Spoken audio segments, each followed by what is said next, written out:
Now you're on the lookout for your first luxury car, and of course it needs to be an SUV. As it happens, things are looking good for you. There have been two new entrants in this segment aside from the usual suspects from Mercedes and Volvo. The first of which is this new second gen Audi Q3. It's finally here after a very long wait. And also after what seems like forever, we have an all new BMW X1. So which one of these should you pick? The BMW and Audi may be aimed at the same buyer, but the two make their presence felt out on the road quite differently. The X1 is 18mm longer and 35mm taller, but makes a bigger statement than the number suggests with its more extroverted look. The large grille plays a big part in this, with its heavy dose of chrome drawing as much attention as the full-faced grille in the Audi. The headlamps may be a touch simpler than the ones in the Audi, but attention is drawn to the BMW with its more prominent surfaces, especially in the bumpers and on the bonnet. The Q3 goes about its business in that typically restrained but dignified Audi way. There's some splashes of flair with the contrasting silver accents in the bumper and the light signature, which work opposingly to these elements in the BMW. But the Audi does its thing of being timelessly contemporary. The X1 looks more traditionally like an SUV with its upright profile and large glass area, but the sleek silhouette of the Audi is equally appealing. The simple body panels work just as well as the more expressive surfacing of the BMW. That said, the X1 could have done without those fiddly flip-type door handles, and the Audi really does need a smarter set of alloy wheels. At the rear, the two-part LED headlamps are quite attractive with the intricate detailing in the Audi. We also like the crisp integration of this with the raked but fairly simple boot lid. But the BMW again is more expressive with its large spoiler and the raked windscreen. But most eye-catching are the tail lamps with the 3D treatment of these bulging out of the bodywork. There's more of the thoughtful use of contrasting materials in both. Generally, both SUVs here seem more grown-up than their hatch-like predecessors and seem to be quite convincing in bringing out a sense of class that you might expect with your first luxury car. The Q3 has a larger 530-litre boot against the X1's 476-litre, but the flat load lip in the BMW makes it easy to manage heavier bags. Now these two cars might be similarly sized, but when you're driving them, the view out or just the general feeling from behind the wheel is slightly different. In the Q3, it's more like a traditional SUV. You sit a bit higher up in the cabin, and the seats, they are wider, so if you have a wider frame, then you'll probably like those better. In terms of outright comfort, maybe there's not too much of a difference between the two, although yes, in the X1 you do get these extensions, so if you have long legs, then this might be the better choice.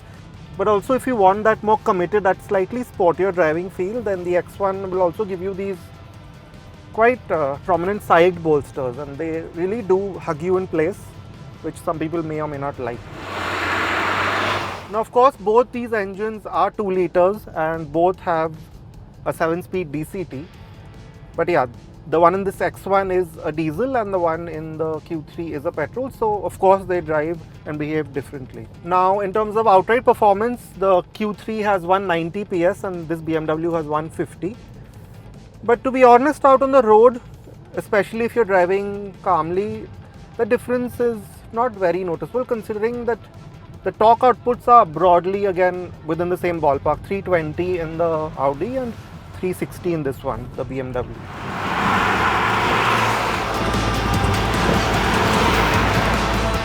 Now this is a bit surprising, but it's the X1 that's actually quieter of the two.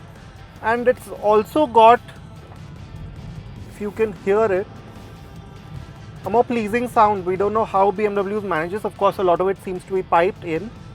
But the Q3 in comparison doesn't quite sound as nice. It's got this slightly rattly note to it, at least when you're driving slowly, which can filter into the cabin to a certain extent. So, but aside from that, both give you a good amount of low-end performance, petrol or diesel. The diesel, of course, it feels a bit more accessible, but the gearbox plays a big part in this. The 7-speed in the X1 seems better mated to the engine than the one in the Q3, or maybe Audi has chosen to tune the DCT in the Q3 keeping fuel efficiency in mind, which to be honest is no bad thing. So yeah, when you put your foot down, you do notice that the X1 will put you in the power band a bit quicker it will give you that downshift a bit quicker, where in the Q3, at least in the normal D gearbox mode, it's a touch more hesitant. But once you're up and going, that's when you really notice the difference in outputs between the two, and the Q3 really does make for slightly more seamless progress, even though that's the petrol and even though it has slightly less torque. But say for example you are at higher speeds and you want to make an overtake, it's the Q3 that feels a touch more eager to give you that overtake, when the X1 you need to just plan a touch more than what you otherwise would.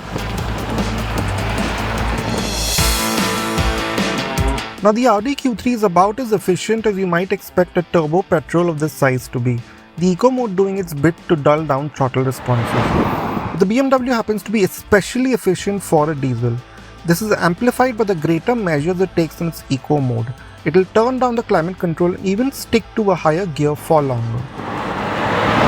Now both offer you drive modes. The BMW will go a step further, and again keeping with that EV theme that you keep seeing with this X1, you don't just get a personal, a sport or an efficient mode, you also get these expressive, relaxed and digital art modes that you've seen in BMW's electric cars like the iX and the i7. These don't change the driving experience all that much, they change more of the ambience. Now the drive modes in both of them will work similarly like how you would expect them to. They alter the steering feel, they alter the throttle response and so on and so forth. But the BMW will go a step further. Both give you individual modes that you can fully customize. But the BMW will also slacken off the ESC, and you can choose how much you want the ESC intervention to be.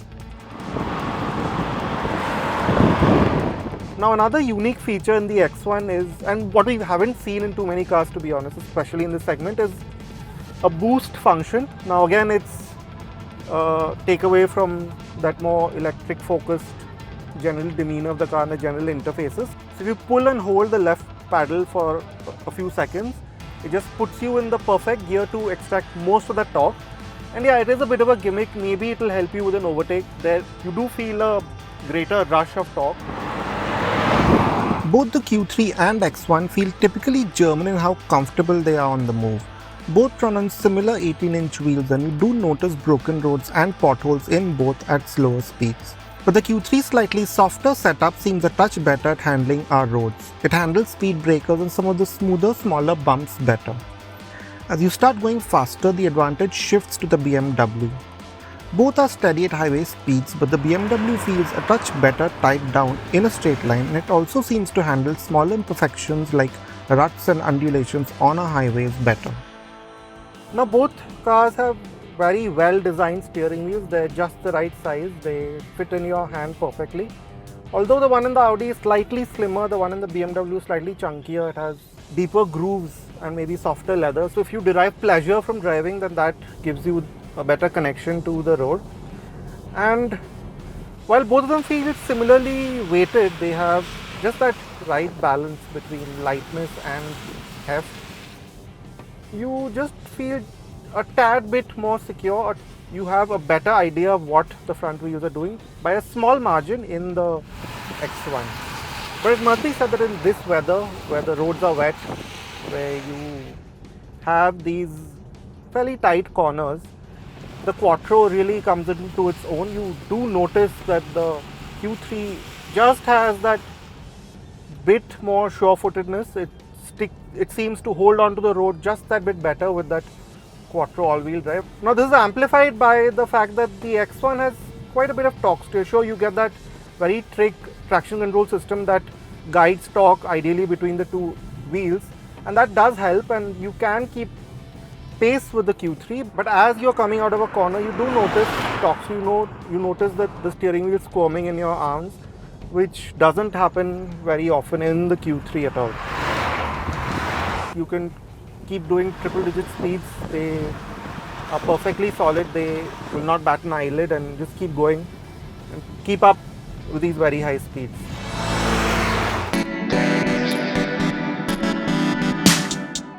But step inside the Audi Q3 at first, and then you realize that, like most Audis, it's very neatly, very subtly done, and it's something that really makes you feel special in the kinds of materials and finishes and those blocky, very technical design that it just stands out at first. But then you notice that the Q3 has been around for a while.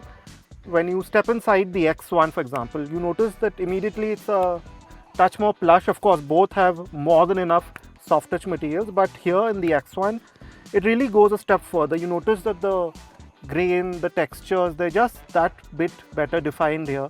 And then there's this asymmetrical layout, which really does stand out. It's nothing like you've seen in any of these other small SUVs. And then the way the center console is tilted towards you, it just gives you that sportier, more committed feel that really sticks with you when you see the two cars together. But having said that, in terms of the screens, the Audi again has the edge. This touch screen is much easier to use in the Audi. It's slightly bigger, very similar but slightly bigger. And just the cleaner layout makes it much easier to access controls. And another big advantage is that the climate controls, they're these very tactile, very precise buttons, where here you have to get into the climate menu and it's a bit more fiddly. And then while this interface is more vibrant, much more modern, the one in the Audi is again quite simple and very easy to navigate. It's a similar story with this instrumentation. The Audi has a bigger screen, it's 12.3 inches, this is about 10-ish. And that again makes a difference. The more traditional round dials are much easier to read. And while again this is brighter and more colorful, we much prefer the simpler ones in the Audi. But there is not much to choose between the two in terms of practicality. Although again this X1, at least at first glance, gives you an edge with this more open, almost EV-like design to the center console. But there are some disadvantages. While you do have more space here and a very neat holder for your phone here, which also doubles up as a wireless charging pad. When you keep items here, you notice they keep rattling around while you're driving, which in the smaller console in the Q3 it doesn't happen. And similarly for the door pockets, they are slightly bigger in the X1 but not too much to make a difference. But yeah, this is something that we don't understand why BMW did this, but there is a very shallow center console. You can't really use it for much other than keys and maybe a few parking tickets. So this isn't very useful. Now you don't get too many buttons in the X1, but in terms of what is there, they are quite thoughtfully done. They're well within reach. Now the Q3 has fewer buttons in that sense because a lot of the features are in the screen. But these buttons again, they feel quite nice, quite tactile to use. So yeah, in terms of the cabin, at least from the front, it's the X1 that sort of stands out a bit. Neither of the SUVs here will give you ventilated seats, although the X1 does come with a basic but functional massaging feature. Both get large panoramic sunroofs and ambient lighting, which is a touch more vibrant in the X1. Both also get LED lighting and wireless charging, but the X1 also offers wireless Android Auto and Apple CarPlay. Another significant feature advantage in the BMW is the Harman Kardon sound system. In terms of safety, both get 6 airbags and TPMS, but the BMW goes a step further with lane departure and front collision warning, as well as a reversing assistant. Now between the two cars, in terms of outright knee room and legroom, there's really not much difference, but the X1 has a slight advantage. And yeah, also in terms of under-thigh support, the Q3 probably does it better with these extensions to the bench. And it also, the seat back also reclines to a nicer angle, so if you prefer that, then the Q3 might be the better choice for you. Now both cars will also scoop out the seat backs for more space, and they also slide. Now this isn't very useful in terms of freeing up more leg room. What it does is increase boot space, so both of them give you that option. But again, you notice that in terms of headroom, even though Audi has quite thoughtfully scooped out the headlining here, the BMW's more traditional shape, if you will, does free up more space in that sense. And also the windows are slightly larger, the sunroof is slightly larger, so you get that greater sense of space, even though the tan upholstery really does lend this Q3 a plush feeling. Again, the X1 has a slighter edge in that sense, and also this is a bit of a miss. I don't know why Audi would do it, but there are no charging ports here, which is quite shocking. So if you are in the back seat and need to charge your devices, you're in for some bad luck. Now both cars can be had with an all-wheel drive system, but again, if you are the third passenger in the X1, you're better off because the hump isn't as intrusive in that car. And also because these seat backs, they do provide you with more support like I just mentioned, but there is a trade-off. So if you are in the middle seat, you'll realize that you aren't very comfortable you have these seat backs sort of getting in your way, and especially the way the seat is contoured, you're kind of sitting above everyone else, and really it's not a great space to be in. The BMW X1 is priced at Rs 65.59 lakh while the Audi Q3 costs Rs 62.52 lakh. This does seem to cover for the diesel efficiency that the BMW tout and makes the Audi a good deal with a great performance and quattro system. But the BMW is the better overall package. You get a more contemporary cabin with the added features that make you feel all that more special. It may not have the overall control of the Q3, but it also seems to be just that bit more engaging to drive without too much of a hit on comfort.